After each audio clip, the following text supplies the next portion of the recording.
Hello everyone. तो कैसे हैं आप सभी लोग।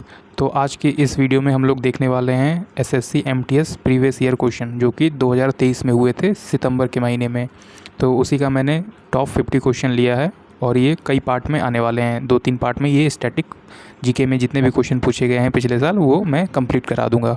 तो बढ़ते हैं अपने आज की वीडियो पर। और आज की वीडियो में पहला क्वेश्चन स्टार्ट होता है ये हमारा, निम्नलिखित में से संगीतकारों के किस समूह को भारत रत्न से सम्मानित किया गया मई 2023 तक।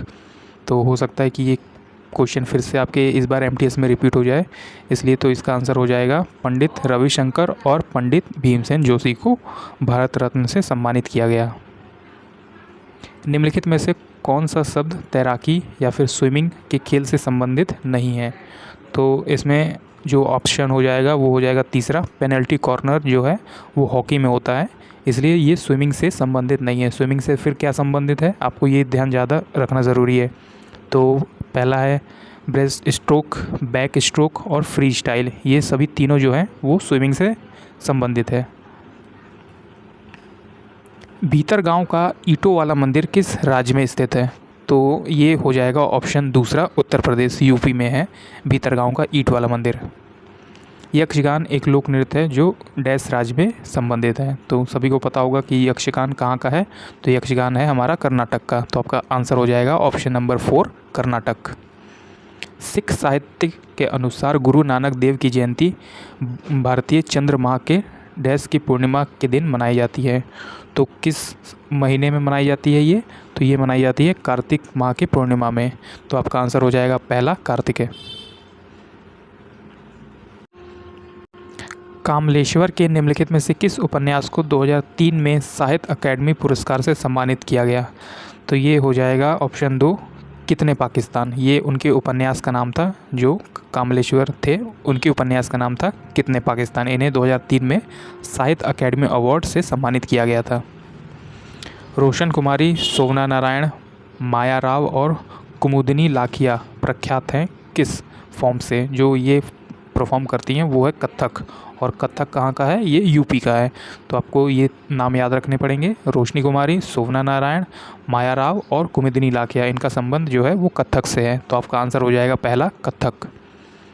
निम्नलिखित में से कौन cracking the code my journey in Bollywood पुस्तक के सह लेखकों में से एक हैं। तो ये किसकी पुस्तक के ऊपर है, तो ये इसके लेखक हो सकते हैं आयुष्मान खुराना। तो आपका आंसर हो जाएगा option number D Ayushmann Khurrana. Mandarin Bharat के किस पड़ोसी देश की आधिकारिक भाषा है। तो मैंडरिन जो है वो चीन की आधिकारिक भाषा है, चीन में मैंडरिन भाषा का प्रयोग होता है। भारतीय शास्त्रीय गायक पंडित जसराज का संबंध निम्नलिखित में से किस संगीत के घराने से है। तो पंडित जसराज, इसमें सिंपली आपको क्वेश्चन याद करना पड़ेगा, पंडित जसराज का संबंध मेवाती घराने से है। रानी मछैया एक डैश लोक नर्तकी हैं जिन्हें 2023 में पद्मश्री से सम्मानित किया गया था। तो रानी मछैया जो है वो उम्मत आर्ट से संबंधित है, ये उम्मत आर्ट परफॉर्म करती हैं और इन्हीं के लिए 2023 में इन्हें पद्मश्री से सम्मानित किया गया था। भारत की जनगणना 2011 के अनुसार निम्नलिखित में से किस राज्य की साक्षरता जो दर है वो सबसे कम थी, जो लिटरेसी रेट है वो सबसे कम कहाँ पे थी, तो वो थी त्रिपुरा में। तो आपका आंसर हो जाएगा ऑप्शन नंबर 3 त्रिपुरा।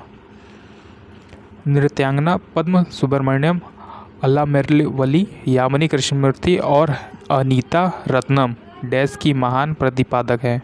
तो आपका आंसर हो जाएगा option number B Bharatanatyam. Bharatanatyam से संबंधित है कौन, पद्मा सुब्रमण्यम, आला मेरवली और यामिनी कृष्णमूर्ति और अनीता रत्नम, ये इनका संबंध का है भरतनाट्यम। ये सभी जो लोग हैं वो भरतनाट्यम डांस परफॉर्म करती हैं। पंडित भजन सुपुरी जिनका 2022 में निधन हो गया, किस संगीत वाद्य यंत्र से प्रसिद्ध वादक थे। तो ये पंडित भजन सुपुरी जो थे वो संतूर वादक थे। तो आपका आंसर हो जाएगा ऑप्शन नंबर दूसरा संतूर। प्रसिद्ध बृहदेश्वर मंदिर किस राज्य में स्थित है। तो जो हमारा बृहदेश्वर मंदिर है वो तमिलनाडु राज्य में स्थित है। वसुंधरा दोरोस्वामी को किस नृत्य शैली के लिए वर्ष 2019 का संगीत नाटक अकादमी पुरस्कार मिला। तो वसुंधरा गोस्वामी जो हैं उन्होंने भरतनाट्यम के लिए ये पुरस्कार दिया गया था कब? 2019 में। तो आपको ये नाम याद रखना पड़ेगा। वसुंधरा गोस्वामी का संबंध जो है वो भरतनाट्यम से है। डैश का नुआखाई त्यौहार गणेश चतुर्थी के अगले दिन भाद्रव, अगस्त या सितंबर के चंद्र पखवाड़े के पश्चिम तिथि 5वें दिन को मनाया जाता है। तो आपसे ये पूछा गया है जो नुआखाई फेस्टिवल है ये कहाँ पे मनाया जाता है, जो कि गणेश चतुर्थी के अगले दिन होता है। तो आपका आंसर हो जाएगा ऑप्शन डी, उड़ीसा। तो उड़ीसा राज्य में जो है वो नुआखाई फेस्टिवल मनाया जाता है। निम्नलिखित में से red earth and pouring rain novel किस लेखक द्वारा लिखी गई है? तो जो red earth and pouring rain है ये विक्रम चंद्रा द्वारा लिखी गई है। तो आपको इस पुस्तक को भी याद रखना पड़ेगा। इनकी कई सारी पुस्तकें जो हैं वो एसएससी एमटीएस में पूछी जाती हैं। तो जो आपका आंसर हो जाएगा तो विक्रम चंद्रा, उन्होंने क्या लिखा? Red earth and pouring rain. 2023 का आईपीएल फाइनल मैच निम्नलिखित में से किस शहर में आयोजित किया गया था? तो ये सभी को पता ही होगा। 2023 का जो आईपीएल मैच है वो अहमदाबाद जो इस सिटी है वहाँ पे आयोजित किया गया था। और 2023 का जो फाइनल विनर था, अगर आप जानते होंगे तो नीचे कमेंट सेक्शन में ज़रूर कमेंट करके हमें बताइएगा। भारत के निम्नलिखित में से किस राज्य में गर्मी के मौसम में लू हवा नहीं चलती? तो इसमें पूछा गया है कि लू हवा कहाँ पे नहीं चलती। तो ऐसे सवाल काफ़ी इंपॉर्टेंट हो जाते हैं। क्या पता कल को इस वाले एमटीएस एग्ज़ाम में आपसे ये पूछ लिया जाए कि लू हवा कहाँ पे चलती है। तो आपके आंसर हो जाएंगे पंजाब, हरियाणा या यूपी में ये लू हवाएं जो हैं वो चलती हैं। और कहाँ पे नहीं चलती वो गोवा है। तो इस ऑप्शन के अनुसार इसका आंसर गोवा हो जाएगा, क्योंकि गोवा में जो लू हवाएं हैं वो नहीं चलती हैं। निम्नलिखित में से कौन सा कथक केंद्र के निदेशक थे और उन्होंने कलाश्रम नाम से अपना स्वयं का नृत्य विद्यालय भी शुरू किया था? तो ये कथक केंद्र के निदेशक थे पंडित बिरजू महाराज, और इन्होंने अपना जो आश्रम है वो कलाश्रम के नाम से एक विद्यालय, नृत्य विद्यालय शुरू किया गया था। झारखंड में मेवाशियों के सम्मान के लिए डैश दिवाली के तुरंत बाद अमावस्या के अगले दिन मनाया जाता है। तो झारखंड के मवेशियों के सम्मान के लिए जो सोहराय फेस्टिवल है वो दिवाली के तुरंत बाद मनाया जाता है। तो आपका आंसर हो जाएगा ऑप्शन बी, सोहराय। तो झारखंड में क्या कौन सा फेस्टिवल सेलिब्रेट करते हैं? तो सोहराय फेस्टिवल जो है वो सेलिब्रेट करते हैं। किस नृत्य के ठीक शुरू किए जाने से पहले सेवा कल्ली नामक एक अभ्यास सत्र किया जाता है, जो मंदिर के परिसर में किया जाता है? तो सेवा कल्ली से आपको माइंड में स्ट्राइक होना चाहिए सेवा कल्ली कथकली का है। तो आपका आंसर यहाँ पे सिंपली हो जाएगा ऑप्शन नंबर 4, कथकली। तो सेवा कल्ली कहाँ पे परफॉर्म होता है? कथकली में। किस भारतीय संगीतकार ने 1994 में राय कुडर के साथ एक meeting by the river Grammy पुरस्कार जीता था? तो ये आपका आंसर हो जाएगा विश्व मोहन भट्ट। विश्व मोहन भट्ट ने 1994 में राय कुडर के साथ a meeting by the river के लिए ग्रैमी पुरस्कार जीता। पवित्र पर्वत कैलाश भारत के किस पड़ोसी देश में स्थित है? तो आपका यहाँ पे सिंपली आंसर हो जाएगा कि कैलाश पर्वत जो है वो चीन में स्थित है, और इसका आंसर हो जाएगा चीन। ऑप्शन नंबर 2, चीन। भिटारी मंदिर किस राज्य में स्थित है? तो भिटारी मंदिर जो है ये यूपी में स्थित है। जो यूपी वाले होंगे वो इस मंदिर को जानते होंगे। तो आपका आंसर हो जाएगा ऑप्शन नंबर 3, यूपी या फिर Uttar Pradesh. Born again on the mountain a story of losing everything and finding it back. तो ये जो पुस्तक है वो किसके द्वारा लिखी गई है? तो ये लिखी गई है अरुणिमा सिन्हा के द्वारा। तो कौन सी पुस्तक है इनकी? Born again on the mountain a story of losing everything and finding it back. तो आपको ये नाम याद रखना पड़ेगा, ये बुक का नाम, जो कि लिखा गया है किसके द्वारा? अरुणिमा सिन्हा के द्वारा। आईसीसी 2023 ओडीआई क्रिकेट विश्व कप में कितने देश भाग लेंगे? तो ये जो आंसर हो जाएगा ये 2023 का करंट अफेयर है, पर मैंने इसमें इसलिए रखा क्योंकि हो सकता है इस बार आपसे जो वर्ल्ड कप पूछा गया था, T20 वर्ल्ड कप जो हुआ था जून के महीने में, वो आपसे पूछ ले कि उसमें कितने सदस्य ने भाग लिया था। तो इस वाले आंसर का जो ऑप्शन है वो ऑप्शन नंबर 3 हो जाएगा, 10 देशों ने 2023 में पिछले साल विश्व कप में भाग लिया था। तो आपको कमेंट सेक्शन में ये बताना है कि जो 2024 का वर्ल्ड कप था T20, उसमें कितने टीमों ने भाग लिया था। निम्नलिखित में से कौन एक विश्व प्रसिद्ध सितार वादक है? तो आपका आंसर हो जाएगा सितार वादक हैं तो ये पंडित रविशंकर है। तो आपका आंसर यहाँ पे सिंपली हो जाएगा कि सितार वादक के से प्रसिद्ध हैं पंडित रविशंकर। पूर्वी भारत में फैले गए कई आदिवासी समुदाय में साल के पेड़ों का बहुत महत्व है। उदाहरण के लिए डैश त्यौहार झारखंड में पेड़ के सम्मान के लिए मनाया जाता है। तो कौन सा त्यौहार है ये? तो आपका आंसर हो जाएगा ऑप्शन नंबर दूसरा, सरहुल। सरहुल जो त्यौहार है वो पेड़ के लिए बहुत महत्वपूर्ण है और ये कई आदिवासी समुदाय द्वारा मनाया जाता है। इसमें पेड़ की पूजा की जाती है। माई स्टोरी किस महिला लेखिका की आत्मकथा है? तो माई स्टोरी किस महिला लेखिका ने लिखी है? तो ये कमला दास जी द्वारा लिखा गया है। तो आपका आंसर हो जाएगा यहाँ पे ऑप्शन नंबर 3, कमला दास।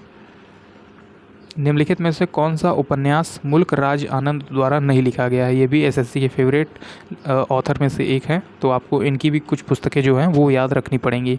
तो इनके द्वारा जो लिखा गया है वो है the sword of the sickle, private life on a Indian Prince और कुली।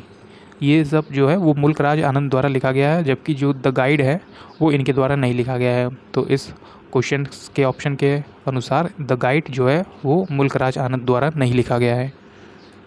विंग्स ऑफ फायर, ये बहुत सिंपल क्वेश्चन है, आप सभी को इसका आंसर पता होगा कि विंग्स ऑफ फायर जो है वो हमारे पूर्व प्रेसिडेंट एपीजे अब्दुल कलाम द्वारा जी लिखा गया था।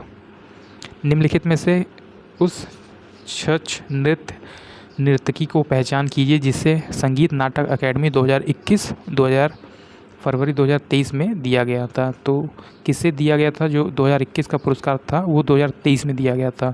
तो ये करंट अफेयर का क्वेश्चन हो सकता है, पर मैंने इसको इसलिए शामिल किया है कि हो सकता है 2023 में दिया गया, इसलिए 2024 में भी इस बार फिर से पूछ लिया जाए कि 2023 में भुवन कुमार को कौन सा अवार्ड दिया गया था।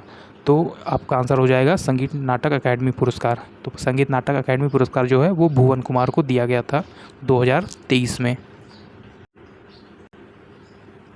डैश की दो परंपराएं हैं, एक संकीर्ण जो भक्ति पहलू है और दूसरा रास। तो इस क्वेश्चन में आपसे पूछा गया है कि ये जो नृत्य फॉर्म है इसमें दो तरह की चीज़ें होती हैं। पहला भाग जो है वो भक्ति पहलू होता है और दूसरा भाग जो है वो रास है। तो आपका आंसर हो जाएगा मणिपुरी नृत्य में ये दो पहलू होते हैं, दो परंपराएं होती हैं। तो आपका आंसर यहाँ पे हो जाएगा ऑप्शन नंबर 3, मणिपुरी नृत्य। भारत की जनगणना 2011 के अनुसार उन राज्य और केंद्र शासित प्रदेशों की सही जोड़ी को पहचान कीजिए जिन्होंने उच्चतम साक्षरता दर दर्ज किया है। तो 2011 में किसका जो सबसे लिटरेसी रेट था, सबसे हाईएस्ट था, तो वो केरल और लक्षद्वीप है। तो आपका आंसर यहाँ पे पहला हो जाएगा, केरल और लक्षद्वीप। ध्यान से इसमें इस क्वेश्चन को कीजिएगा, केरल देख के ही अपना आंसर टिक मत कीजिए, जो केंद्र शासित प्रदेश है उसमें भी एक बार जरूर देखिए। तो आपका आंसर यहाँ पे सिंपली हो जाएगा केरल और लक्षद्वीप। पद्मश्री पुरस्कार विजेता गुरु के कल्याण सुंदरम पिल्लई जो वह व्यक्ति है जो एक प्राचीन परंपरा को जीवित रखा है। डैश के क्षेत्र में योगदान के लिए पद्मश्री 2023 से सम्मानित किया गया था। तो जो गुरु कल्याण सुंदरम पिल्लई जी हैं वो भरतनाट्यम डांस परफॉर्म करते हैं, इसलिए उन्हें 2023 में इस पुरस्कार पद्मश्री से सम्मानित किया गया था। निम्नलिखित में से किस भारतीय संगीतकार को गज़ल सम्राट कहा जाता था? तो गज़ल सम्राट के नाम से जाने जाते थे जगजीत सिंह। तो आपका आंसर यहाँ पे हो जाएगा option number 4, Jagjit Singh. Doctor Bhupendra Kumar Hazarika ने 2019 में के क्षेत्र में भारत रत्न पुरस्कार जीता। तो किस क्षेत्र में जीता था? तो ये संगीत के क्षेत्र में जीता था। भारत रत्न बहुत ज़्यादा इंपॉर्टेंट हो जाता है, इसलिए जो 2019 में जीता गया वो 2023 में पूछे गए हैं। तो ऐसे ही आप अगर 2020, 21 और 22 में जिनके भी भारत रत्न मिला है तो उनको भी आप याद करके जाइएगा, आपको एग्ज़ाम में बहुत हेल्प मिलेगी। तो आपका आंसर यहाँ पे हो जाएगा जो भूपेन हजारिका है उन्होंने 2019 में भारत रत्न जीता, वो किस फील्ड में है? वो संगीत के फील्ड में है। गोवा और नोआमुडी खदानें भारत के किस राज्य में स्थित है? तो ये आपका आंसर हो जाएगा झारखंड। झारखंड में गोवा और नोआमुडी खदानें भारत में हैं। बुद्ध पूर्णिमा हिंदू महीने के डैश पूर्णिमा के दिन मनाई जाती है। तो बुद्ध पूर्णिमा जो है वो वैशाख के महीने में पूर्णिमा के दिन मनाई जाती है। तो आपका आंसर पहला हो जाएगा वैशाख के महीने में। बौद्ध काल का सबसे पुराना स्तूप कौन सा है? तो जो बौद्ध काल का सबसे पुराना स्तूप होता है वो सांची स्तूप होता है। इसमें कई बार कन्फ्यूज़न हो जाता है, कई बच्चे महाबोधि स्तूप करके चले जाते हैं, पर इसका जो राइट आंसर है वो सांची स्तूप है जो कि सबसे पुराना है। तो आपका आंसर हो जाएगा ऑप्शन 3। बौद्ध काल का सबसे पुराना स्तूप जो है वो सांची स्तूप है। बिरसा मुंडा हॉकी स्टेडियम भारत के सबसे बड़े हॉकी स्टेडियमों में से एक है। ये स्टेडियम किस राज्य में स्थित है? तो बिरसा मुंडा जो है वो उड़ीसा राज्य में हॉकी का स्टेडियम है। ज़्यादातर जो हॉकी के मैचेस होते हैं वो उड़ीसा में किया जाता है और बिरसा मुंडा जो हॉकी स्टेडियम है वो उड़ीसा में ही स्थित है। तो आपका आंसर यहाँ पे हो जाएगा ऑप्शन 3 उड़ीसा। नटवरी नृत्य किस नृत्य शैली से संबंधित है? जो नटवरी नृत्य शैली है वो कथक में उपयोग किया जाता है। तो इसका जो सही आंसर हो जाएगा वो हो जाएगा ऑप्शन 2 कथक। कथक में नटवरी नृत्य शैली संबंधित है। पुरुष हैंडबॉल खेल में बॉल का जो भार होता है वो कितना होता है? तो जो हैंडबॉल होती है वो 425 से 475 ग्राम के बीच में इसका जो भार है, वेट है, वो हो सकता है। तो आपका आंसर यहाँ पे हो जाएगा 425 से 475 ग्राम। इसमें आपको बिल्कुल भी दिमाग नहीं लगाना है, इसमें सीधे सीधे आपको ये फिगर रटना है, याद करना है। तो पुरुष हैंडबॉल का जो वज़न है वो 425 से 475 ग्राम है। अनटचेबल उपन्यास किसके द्वारा लिखी गई है? तो अनटचेबल जो उपन्यास है वो मुल्कराज आनंद द्वारा लिखा गया था। तो आपका आंसर हो जाएगा ऑप्शन नंबर 4 मुल्कराज आनंद। मेघालय की डैश जनजाति जो है वो शदी मस्तीह या विजय नृत्य जनजाति के प्रमुख त्योहारों के दौरान किए जाने वाला एक प्राचीन युद्ध नृत्य है। तो मेघालय की जो खासी जनजाति है वो शादी मस्तीह या फिर विजय नृत्य जो डांस परफॉर्म है जो एक की युद्ध नृत्य है उसे परफॉर्म करती है। तो मेघालय की कौन सी जनजाति? तो वो है आपका ऑप्शन नंबर पहला खासी जनजाति। तो खासी जनजाति क्या करती है? शाद मस्ती है या फिर विजय नृत्य। पंडित रविशंकर निम्नलिखित में से किस संगीत वाद्य यंत्र को बजाने के लिए दुनिया भर में जाते हैं? तो पंडित रविशंकर जो है वो आपका आंसर हो जाएगा पहला, वो क्या बजाते हैं? सितार। तो आपका आंसर हो जाएगा यहाँ पे सितार। और इन्हीं की बेटी जो है वो अनुष्का शंकर, वो भी क्या बजाती हैं? वो भी सितार बजाती हैं। तो आपका ये याद रखना है कि पंडित रविशंकर या अनुष्का शंकर जो है वो सितार बजाती हैं।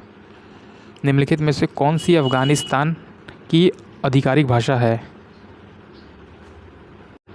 तो आपका आंसर हो जाएगा दरी। दरी जो है वो अफ़गानिस्तान की आधिकारिक भाषा है। जैसा कि आपने देखा कि अभी चीन की भाषा आधिकारिक भाषा पूछी गई थी, फिर उससे पहले मालदीव की आधिकारिक भाषा पूछी गई थी। तो ऐसे ही आपके जो पड़ोसी देश हैं उसके जो लैंग्वेजेस हैं कि इस देश में ये लैंग्वेज बोली जाती है, तो आप उसको भी अच्छे से याद कर सकते हैं। अगर आपको लगता है कि इसकी भी एक वीडियो मुझे लानी चाहिए अलग अलग कंट्री में जो हमारे पड़ोसी देश हैं उस पर जो लैंग्वेज बोली जाती है, तो नीचे कमेंट कर दीजिएगा, मैं उसकी भी वीडियो जल्दी लेकर आ जाऊँगा। निम्नलिखित में से Sita an retelling of the Ramayana, Sita an illustrate retelling of Ramayana पुस्तक जो है वो किसके द्वारा लिखी गई है? तो ये लिखी गई है देवदत्त पटनायक द्वारा। देवदत्त पटनायक द्वारा कौन सी बुक लिखी गई थी? Sita an illustrate and retelling of the Ramayana. निम्नलिखित में से उस कुचिपुड़ी नृत्य या नर्तकी की पहचान कीजिए जो 2022 में पद्मश्री से सम्मानित किया गया था। तो जो पद्मजा रेड्डी जो है उन्होंने कब इसे मिला था? तो ये मिला था 2022 को। और कौन सा पुरस्कार मिला था? तो पद्मश्री पुरस्कार मिला था। तो पद्मजा रेड्डी जो है वो कुचिपुड़ी की नृत्यक है। तो आपको ये नाम याद करना पड़ेगा। जो पद्मजा रेड्डी जी हैं ये कुचिपुड़ी नृत्यक हैं। 1927 में मंदिर प्रवेश आंदोलन किसने शुरू किया? तो जो मंदिर प्रवेश आंदोलन है वो BR अम्बेडकर साहब ने शुरू किया था। तो आपका आंसर हो जाएगा ऑप्शन नंबर पहला भीमराव अम्बेडकर जी। शंभू महाराज किस कथक घराने से प्रसिद्ध हैं? तो शंभू महाराज जो है वो लखनऊ घराने से प्रसिद्ध हैं। अगर आपको पता है कि शंभू महाराज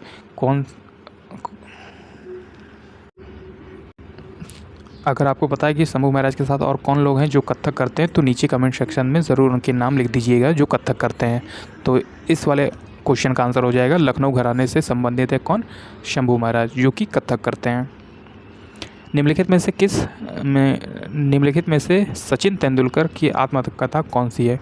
तो इसका आंसर सिंपली हो जाएगा playing it my way. Playing it my way जो है वो सचिन तेंदुलकर साहब की आत्मकथा है। किस अभिनय का संबंध वेशभूषा, आभूषण, चेहरे के श्रृंगार आदि से उपयोग से है? तो आहार्य अभिनय जो है वो भरतनाट्यम से संबंधित है। तो इसका आंसर हो जाएगा आहार अभिनय जो कि भरतनाट्यम के अंदर किया जाता है। वहाँ पे वेशभूषा, आभूषण और चेहरे के श्रृंगार से ये सारी चीज़ें संबंधित हैं।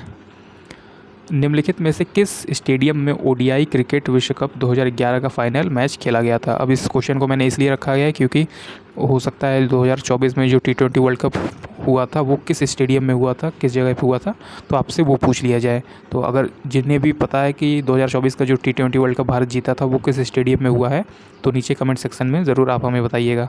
तो फ़िलहाल इसका आंसर हो जाएगा वानखेड़े स्टेडियम में। वानखेड़े स्टेडियम में 2011 में हम लोगों ने श्रीलंका को हराकर अपना दूसरा विश्व कप जो है क्रिकेट का वो जीता था। तो देखा आपने, ये हमारा था जो SSC MTS 2023 में प्रीवियस ईयर जो क्वेश्चन था उसके सारे क्वेश्चन जो हैं वो पार्ट में आएंगे। तो ये उसका पार्ट पहला था। तो अगर आपको हमारी ये वीडियो पसंद आई तो हमारी इस वीडियो को सब्सक्राइब कर दीजिए, और अगर आपको अच्छी लगी तो एक लाइक भी कर दीजिएगा। जल्दी मिलते हैं इसके अगले वाले नेक्स्ट पार्ट में। तब तक के लिए पढ़ते रहिए और अपने सिलेक्शन के लिए आगे बढ़ते रहिए। Thank you.